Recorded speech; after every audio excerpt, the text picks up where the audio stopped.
Hello friends, Civils Right के YouTube channel के ऊपर आपका बहुत बहुत स्वागत। My name is Avinash Agrawal and in this video I will be discussing with you an essay topic which appeared in the civil services mains examination of 2024। The topic is empires of the future will be empires of the mind. ये काफ़ी interesting topic है, ये बहुत अच्छा topic है। अगर आप इस बारे में जानते हैं, इस टॉपिक को टैकल कर सकते हैं तो आपको बहुत मजा आएगा एग्जाम के अंदर इस टॉपिक के ऊपर लिखने के अंदर। आई will be providing you proper structure, proper format, proper fodder material. और मैं चाहता हूं कि आप इस टॉपिक के ऊपर प्रैक्टिस करें एंड प्रैक्टिस करने के बाद मैं चाहता हूं कि आप जो अपना एसे का स्कैंड कॉपी है उसको आप मेल करें support@civilsright.com के ऊपर and I will give a free evaluation. Right, मैं आपके एसे को खुद चेक करूंगा and I will give you a personalised free evaluation if you are sending your essay to support@civilsright.com। Let us start with our discussion. So let us understand कि इस coat का background क्या है। 1943 के अंदर हार्वर्ड यूनिवर्सिटी के अंदर Winston Churchill ने एक स्पीच दी थी। उस स्पीच के अंदर कहीं ना कहीं उन्होंने ये कोट को मेंशन करा था कि empires of the future are empires of the mind. इस प्रकार से उन्होंने इस चीज को मेंशन करा था। ठीक है, अब इस पर्टिकुलर कोट के दो पॉसिबल इंटरप्रिटेशंस हो सकते हैं। एक नेगेटिव इंटरप्रिटेशन हो सकता है और एक पॉजिटिव इंटरप्रिटेशन हो सकता है। एंड इस ऐसे का सबसे बड़ा चैलेंज ये है कि आपको इन दोनों इंटरप्रिटेशंस को ध्यान में रखते हुए आपको बात अपनी करनी है। आप एक इंटरप्रिटेशन के ऊपर अगर ऐसे लिखकर आ जाते हैं तो इन माय ओपिनियन आपने एक इनकम्प्लीट ऐसे लिखा होगा। So please make sure that you are giving both the possible interpretations of this particular quote. Right, negative as well as positive. पहले नेगेटिव इंटरप्रिटेशन की बात करते हैं। The word empire has colonial history written all over it. It has colonial bloodshed written all over it. It has slavery written all over it. It has deprivation written all over it. It has drain of wealth written all over it. जो India के 200 years of colonization हमने experience करे हैं, more than that, उसका जो भी negative consequences है that is because of this empire building nonsense. Right, so the idea over here is that अगर विंस्टन चर्चिल ये कह रहे हैं तो अगर आप इसका हिस्टोरिकल एनालिसिस करोगे इस एम्पायर बिल्डिंग एक्सरसाइज का, so you will see that colonization was a brutal experience. Decolonization and following neo colonialism, ये भी एक ब्रूटल एक्सपीरियंस है। What do I mean by neo colonialism? कि भले ही एम्पायर्स खत्म हो गए होंगे बट जो सुपर पावर्स है उनका जो बिहेवियर है, उनका जो एक्शंस है, उनका जो पैटर्न्स है, that is still having a very very negative impact upon the entire world. Right, so जो इकोनॉमिक एंड मिलिट्री पावर है, चाहे यूएस का हो, चाहे यूके का हो, चाहे फ्रांस का हो, चाहे जर्मनी का हो, चाहे रशिया का हो, right, so these powers are you know having a very negative impact. आज भी जो है व्लादिमीर पुतिन, डोनाल्ड ट्रंप जैसे कैरेक्टर्स हैं जो कि एक एम्पायर बिल्डिंग या फिर अपने नेशन को महान बनाने की फैंटेसी लेकर चलते हैं। From a national pride point of view there is no harm in that, except for the fact जब आप अपने नेशन को महान बनाना चाहते हैं तो आप किसी और के नेशन को नीचे गिराना चाहते हैं। रविंद्रनाथ टैगोर के बारे में आप यहाँ पर बात कर सकते हैं कि रविंद्रनाथ टैगोर कैसे जो है इस सारी चीजों के अंदर नेशनलिज्म को जो है बहुत ही नेगेटिव प्रकार का इन्फ्लुएंस मानते थे। हिस्ट्री के अंदर आपने ये सब चीजें पढ़ी होंगी, एनसीईआरटी के अंदर आपने ये सब चीजें पढ़ी होंगी। Anyways, coming back to the point, आज ये जो फैंटेसी ऑफ एम्पायर है, आज ये फैंटेसी ऑफ कंट्रोल जो है, उसकी वजह से जो है आपको अफगानिस्तान के अंदर, इराक के अंदर, सीरिया के अंदर, राइट, कई सारे कंट्रीज के अंदर कॉन्फ्लिक्ट्स देखने को मिल रहे हैं। राइट, कई सारे कंट्रीज के अंदर जो है हमने एक बैटल ग्राउंड बना दिया है and two countries who want to, let us say, have empire building fantasies become reality. They are fighting wars, let us say first in Vietnam, then in Afghanistan, then in Iraq, then in Syria, and these countries, Libya का भी आप example दे सकते हैं। अब ये countries जो है graveyards बन चुके हैं काफी हद तक इन कंट्रीज जो है को हमने बर्बाद कर दिया है। ये जो कॉलोनियल हायरार्की है, जो कॉलोनियल माइंडसेट है हमारा, एम्पायर बिल्डिंग एक्टिविटी जो है, it clearly means that somebody is superior to somebody else, somebody is superior to somebody else, and the moment you have this kind of an approach you will end up alienating and radicalizing a lot of immigrants, a lot of people who are, let us say, you know, coming in from different countries, civilizations and societies and settling in your country, right, and then that will become a problem। यही प्रकार का mindset जो है Brexit का कारण बना है और यही प्रकार का माइंडसेट जो है आइसोलेशनिज्म का कारण बनेगा। Right, so negative interpretation of this comment is very very easy, very very important. Right, कि the moment you have this empire building fantasy and the moment you start pursuing this empire building fantasy, that basically means that you are subjugating somebody else, that basically means that you are causing untold miseries upon somebody else. This is a negative interpretation. इसका positive interpretation भी बहुत ही अच्छा interpretation निकाला जा सकता है, and उसके ऊपर हमारे को फोकस करना जरूरी है। चर्चिल ने जब ये स्पीच दी थी 1943 हार्वर्ड के अंदर, तो ये जो स्टेटमेंट है, ये स्टेटमेंट उन्होंने कहा था कि उनका एक पेट प्रोजेक्ट था। पेट प्रोजेक्ट क्या था उनका, कि बेसिक इंग्लिश को जो है पॉपुलराइज करना, बेसिक इंग्लिश को स्प्रेड करना दुनिया भर के अंदर, इंग्लैंड के अंदर भी। बेसिक इंग्लिश क्या होती है, एक ऐसी इंग्लिश जिसमें मिनिमम नंबर ऑफ वर्ड्स होंगे as compared to older English और traditional English. It will be simple English, simple to use, simple to talk, simple to write, simple to communicate. Basic English Churchill इसलिए promote करना चाहते थे क्योंकि उनका यह मानना था कि इससे इंपॉर्टेंट एंड कॉम्प्लेक्स आइडियाज को प्रेजेंट करा जा सकता है, राइट।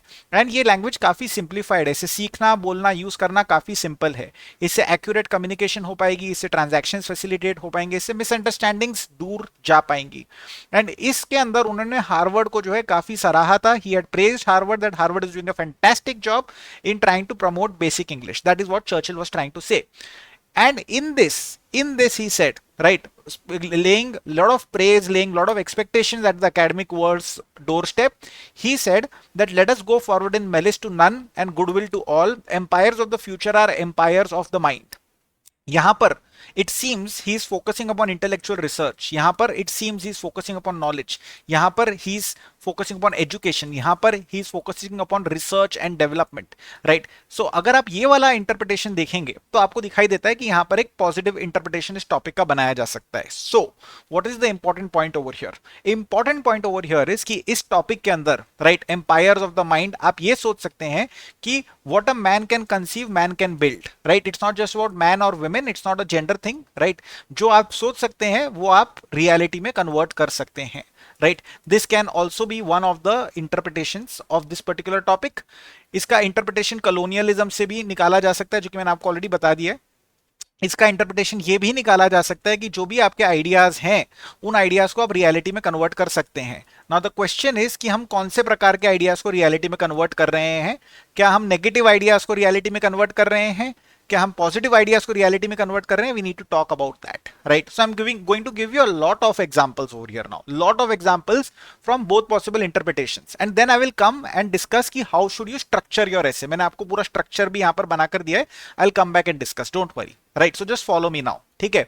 सो देखिए, let us discuss the fodder material. आप हिस्टोरिकल एनेक्डोट्स काफी सारे दे सकते हैं कि what were once ideas are now you know something which is mainstream, now which is something जिसके ऊपर कोई क्वेश्चंस आस्क नहीं है, these are the ruling ideas, ठीक है।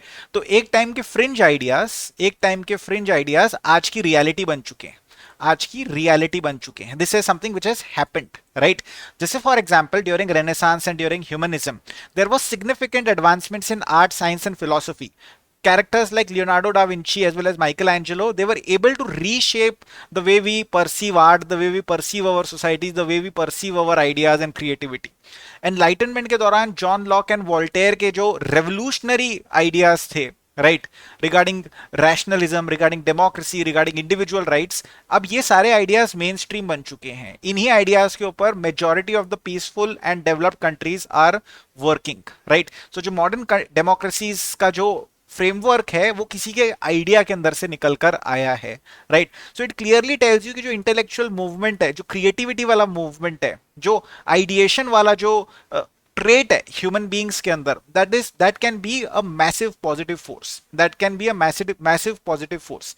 इसी के अंदर एक नेगेटिव बात भी निकल कर आती है, राइट, कि अगर आपके दिमाग के अंदर ये है कि I want to promote my ideology as the pan global ideology, I want to promote my ideology as the pan global ideology, and आप अपनी आइडियोलॉजी के चक्कर के अंदर जो है वर्ल्ड को दो कैंप्स के अंदर डिवाइड कर रहे हो और एक कैंप दूसरे कैंप के साथ लड़ने लग रहा है, proxy wars, right, then that can be a very very negative kind of a outcome, right. So कौन से प्रकार के आइडियाज को किस प्रकार से प्रमोट करा जाने लग रहा है, किसके लिए प्रमोट करा जाने लग रहा है, that is very very important. Another possible theme that you can explore through this topic is the technological advancement. So at one point of time internet सिर्फ साइंस फिक्शन में था, आर्टिफिशियल इंटेलिजेंस सिर्फ science fiction के अंदर था, social media I don't know कहां था, but आज के दिन internet is a reality. Ideas, R&D, communication, information, this is a reality, right and जो आज इस रियलिटी को कंट्रोल कर सकता है, रूल कर सकता है, यूज कर सकता है, वो कल के अंदर जो है बहुत ज्यादा डेवलप्ड तरीके से आगे बढ़ सकता है, right. So knowledge is power, connectivity, information is power, data is power, right. आज आर्टिफिशियल इंटेलिजेंस है, right. So this artificial intelligence all this, ये सारी चीजों को जो हम पहले हम मूवीज एंड मैगजीन्स के अंदर पढ़ा करते थे। Now there are companies such as Google and OpenAI and Microsoft which are controlling this very very important technology. और ये जो कंपनीज है, they will be able to decide what will be the future course of technological development. So these companies can themselves are more powerful than most countries in the world now. They are more resourceful than most countries in the world.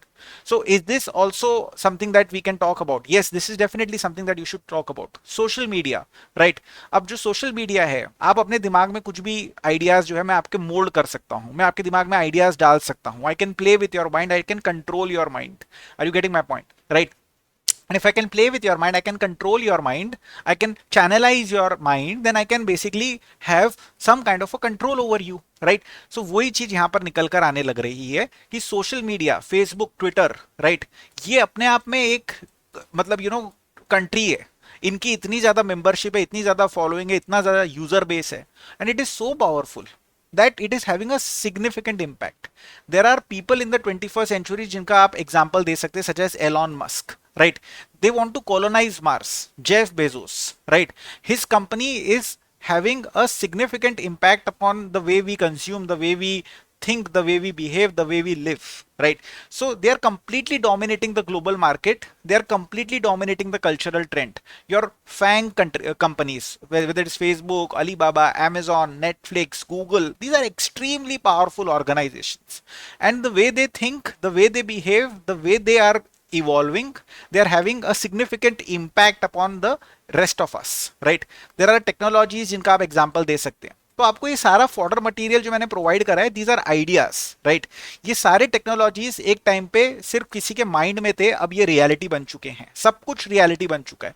Virtual reality एक reality बन चुका है, artificial intelligence एक reality बन चुका है, self driving car जो कि आपने हैरी पॉटर में पढ़ा था वो एक रियलिटी बन चुका है, 3D प्रिंटिंग जो आपने शाकालाका बूम बूम के अंदर देखा था एक रियलिटी बन चुका है, स्मार्टफोन्स जो कि आपने स्टार ट्रेक के अंदर देखा था ऑब्वियस रियलिटी बन चुका है, right.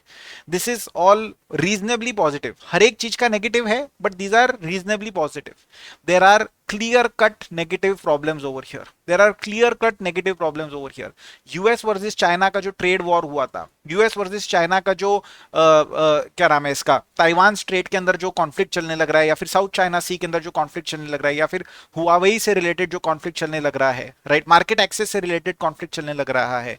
What is that conflict all about? It's just about maintaining your technological edge. It is about maintaining your primacy. It is about maintaining your hegemony.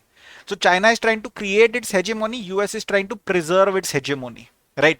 US versus Russia का जो warfare चलते रहता है, ideological warfare, cold war चला था, सब कुछ चला था। What was that? रशिया ने जो है यूएस के इलेक्शन कैंपेन के अंदर in 2016 they had run a disinformation campaign, they interfered in the US का election process. What was that? So they are both trying to undermine each other, they are both trying to superimpose each other's will, each other's power upon the other one. That is what they are trying to do. We don't want these kinds of interpretations to be happening, but this is happening. What is happening in Ukraine today, right? It is Vladimir Putin's probably fantasy of building an empire, or probably it is the NATO's fantasy of building an empire right on the doorstep of Russia, and and alienating them, antagonizing them, whatever it is, but it is having a significant human cost in terms of the life lost. इस angle को आपको लेकर आना है। China and Russia की अगर आप बात करेंगे, स्ट्रेटेजिक पार्टनरशिप की अगर आप बात करेंगे, तो why is that strategic partnership happening? What is the basis of that strategic partnership? So that is happening because both this countries are realising that we are better off together. वैसे भी US and western Europe etcetera, they are acting in a very funny manner with us. Let us come together, right? Let us come together and create an alternative model of governance, alternative model of development, and so on and so forth. अब ये जो है positive and negative खत्म हो गया। Way forward क्या है? Way forward आ जाता है वसुधैव कुटुंबकम का idea, right? That world is one family, right? There is no need for us to be able to carve out any kind of empires, because that is going to always you know, pit one against the other. An eye for an eye will make the world blind. So you have to emphasize on, let us say, global unity, mutual respect, collective well-being. You can try to bring in the concept of non-aligned movement, not exactly name the non-aligned movement, but the principles of non-aligned movement, right? That we have to be very respectful towards each other, that we have to allow individual nations to carve out their destinies themselves, right? We have to come together to tackle some of the major challenges that we are facing, right? So uske andar you can emphasize on global cooperation, uske andar you can mention the role of United Nations, the role of WTO, the role of IMF, World Bank, etc.